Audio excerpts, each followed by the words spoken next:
CS प्रकरणामध्ये निदा खान ही एक आरोपी होती, तिला अटक करण्यात आली, पण तिला एमआयएमच्या नगरसेवकाने आश्रय दिलेला होता असं तपासामध्ये समोर आलं. खरं म्हणजे कायद्यामध्ये जसं आहे की ज्याच्यावर काही आरोप आहेत अशा आरोपीला लपवून ठेवणं, सहकार्य करणं, मदत करणं हा गुन्हा आहे हे कायदा म्हणतो आहे.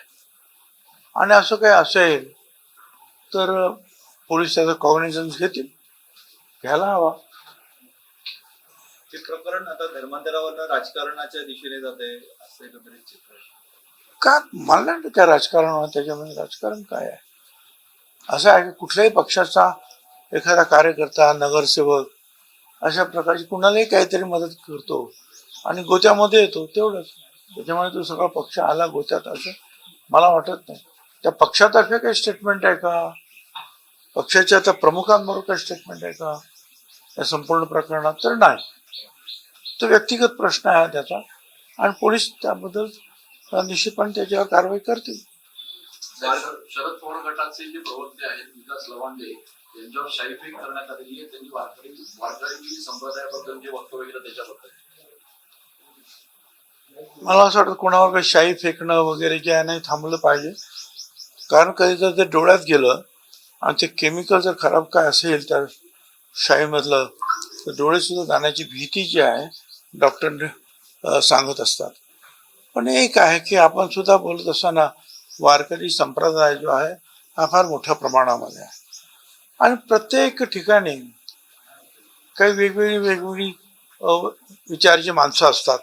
ते तुमच्या मीडियामध्ये असतात, ते राजकारणात असतात, प्रत्येक क्षेत्रामध्ये असतात. त्यामुळे संपूर्ण क्षेत्र जे आहे त्याच्यावर टीकेचे जे आहेत घाव घालायचं काही कारण नाही.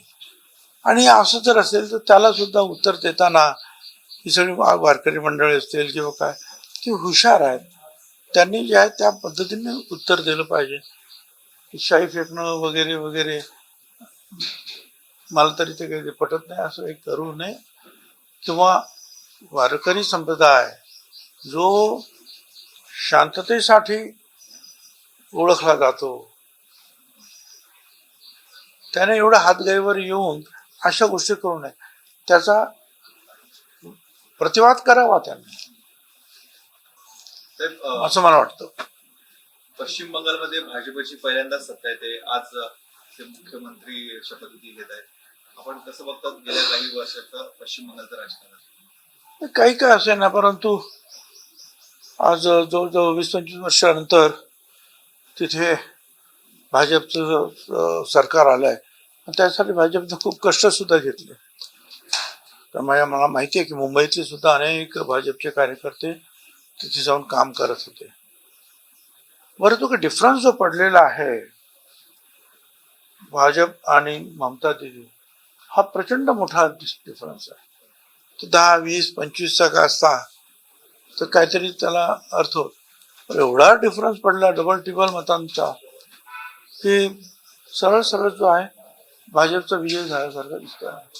त्याच्यावर कोणी काही बोट ठेवण्यासारखं मला वाटत नाही. पण दुसऱ्या बाजूला तमिळनाडूमध्ये मात्र एक कोंडी निर्माण झालेली आहे. नाही, ती कोंडी सुटली असं मी पण ऐकलेलं आहे की त्यांना बाकी सगळ्यांनी सपोर्ट केलेला आहे.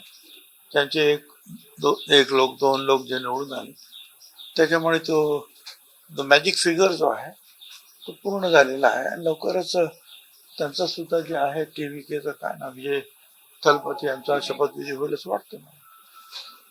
मध्यंतरी आपणही राज्यसभेवर जाणार, सुनित्रा वहिनींनी राजीनामा दिल्यानंतर आपल्या नावाची चर्चा ही चर्चा तुम्ही करता हो, आम्ही करत नाही. आणि आम्हाला विचारलं तर आम्ही हे प्रश्न काय मीडियात चर्चा करावे असं नाही.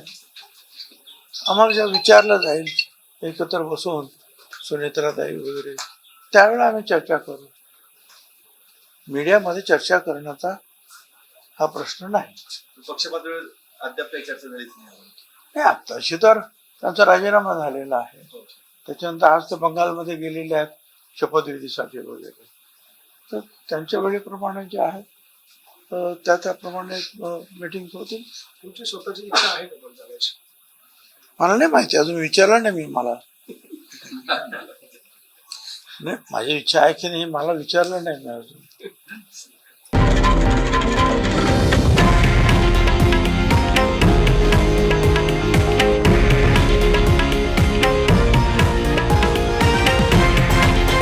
हे आहे देशातील नंबर 1 न्यूज नेटवर्क आणि आपण पाहत आहात TV9 मराठी, एकमेव.